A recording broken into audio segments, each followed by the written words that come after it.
Outside Open Mohawks. Well, let's dive straight in. They are related. Outside Mohawk family, the closed and the open Mohawks. But the outside Mohawk is found inside of the 14-step, the Viennese Waltz, as well as quite a few skills or field moves or moves in the field type exercises. So it's important to understand the difference between a closed and an open Mohawk, and hopefully by the end of this video we should definitely be able to know the difference. These are some examples of outside open Mohawks skated on small circles to emphasize the correct curvature.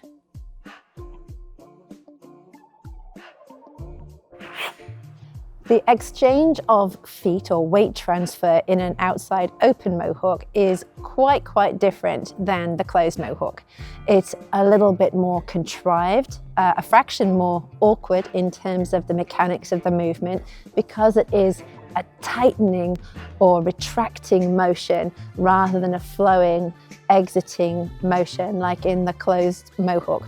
So as we're learning this movement, it's going to be important to learn the principle of retracting the free foot up and away from the floor. It shouldn't look snatched, it should look smooth, but we also want to make sure that it's not sliding away and creating any distance or space unless we specifically want an open with an extended free leg position.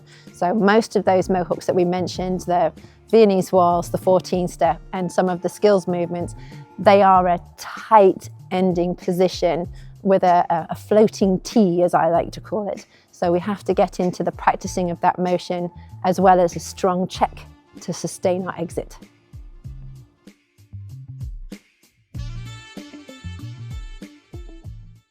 Floating T's.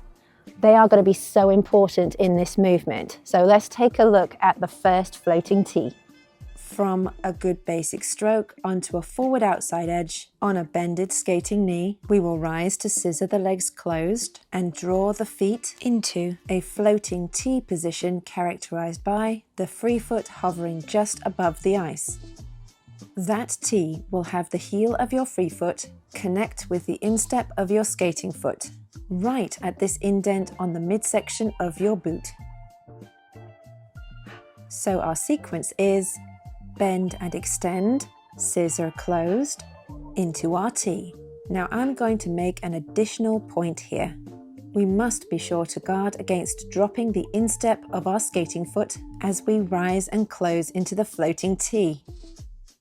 Our quickest mental cue is going to be to keep the little toe side down to keep the skating foot tilted towards our circle. We then maintain the neat floating T as we initiate the rotation of our Mohawk. But more on that later. And our second floating T is going to be on the exit. This is the moment of retracting up into our exit glide T. And if we see it in order, drawing in first T, pivot and switch into our second T. If our first T has been neat and tidy, our retracting foot should be able to rub its way up to its final resting place. So, weight transfer exercises.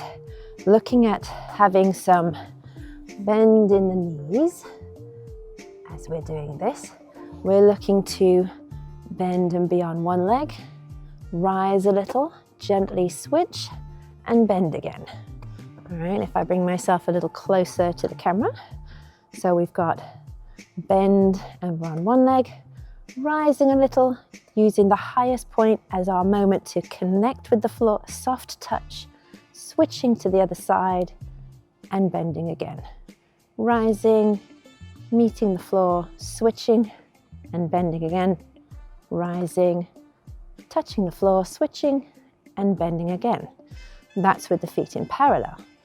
It's no different for the Mohawk itself. The shaping of the feet is quite different, the foot placement, but the principle of down, rising to our highest point that we want to go, and then gently switching and returning into some level of bend, can be deeper, can be milder, helps us to nail this turn. So we have the low point, rising into our placement of our feet for our T, floating, switching into floating T number 2 and settling into the knee. For the best finish, we should work to reduce any movement of the free foot after we complete our turn by using a gentle squeeze together of our boots. Be as precise as you can, making your floating T divide your free foot in half, hiding behind your skating foot. Practice holding this shape as you sustain a backward outside curve so that it becomes second nature.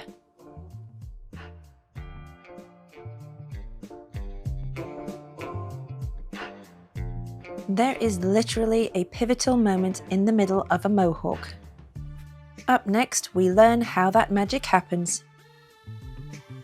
So, having made our push and then risen into our first floating T, we're now going to be looking at the direction that our left foot, our entry gliding foot, is going to be taking. It's going to take, I'm going to take my other foot out of the way so that you can see this.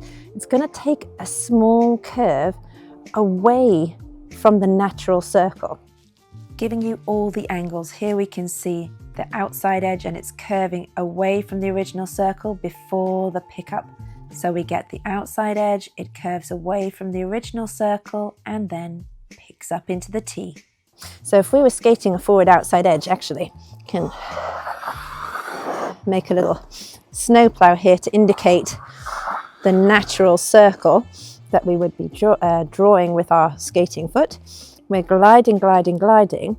The T comes into position. I'll remove that again so that you can see this clearly. In the process of preparing for the turn, we're going to be rotating, pivoting for, you can see the difference between where my blade is completely in agreement with the circle here, on the circle. It's going to be curving away only a few degrees, no more than 45, because then that's when the next foot is going to be cutting in, weight transfers, and it completes the action by doing the exact same but opposite motion. So we create a little X on the floor. When we do a good forward outside mohawk, we end up with a shape that looks a little bit like a cross. The entry glide comes in and curves away. The new foot takes over and curves back into the lane that the original foot was skating on.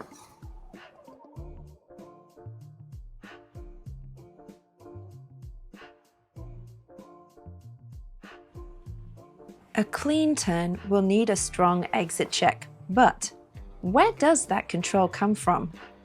It's time to refine that pivotal moment of our open outside mohawk with upper body positioning and hip control.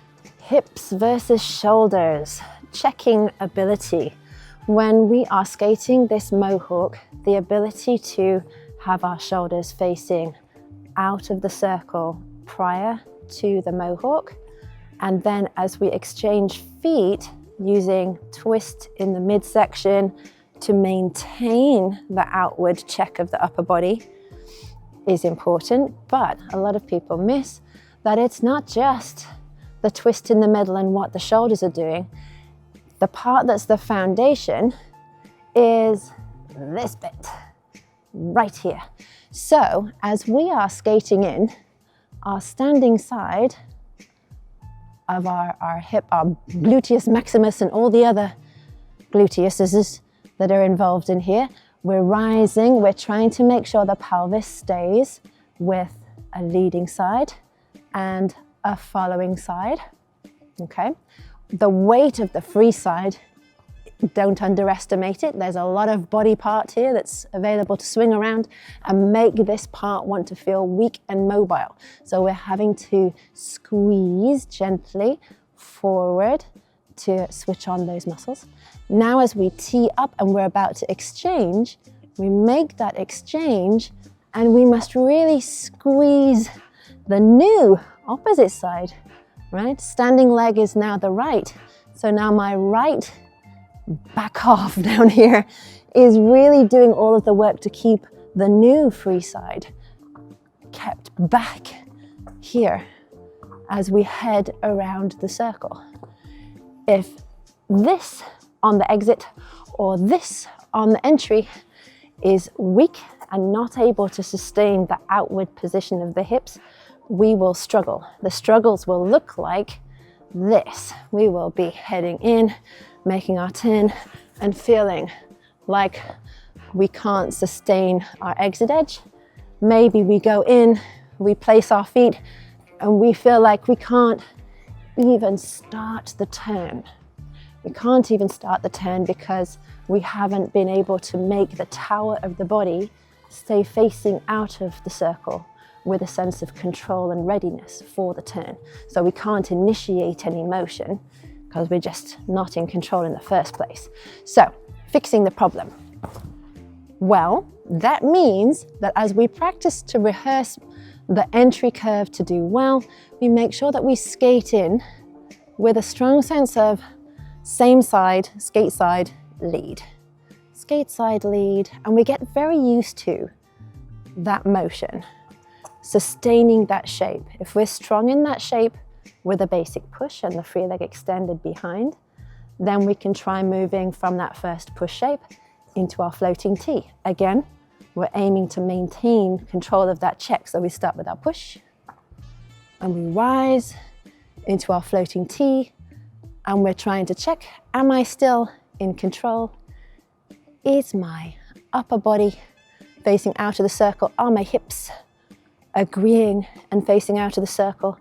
Are my feet teed neatly and ready? Do I feel my glute muscles switched on and holding that position steady for me? If the answers are yes, we're ready to move on.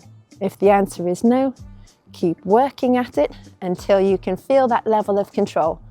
You may need to adjust the size of the circle that you're trying to skate on.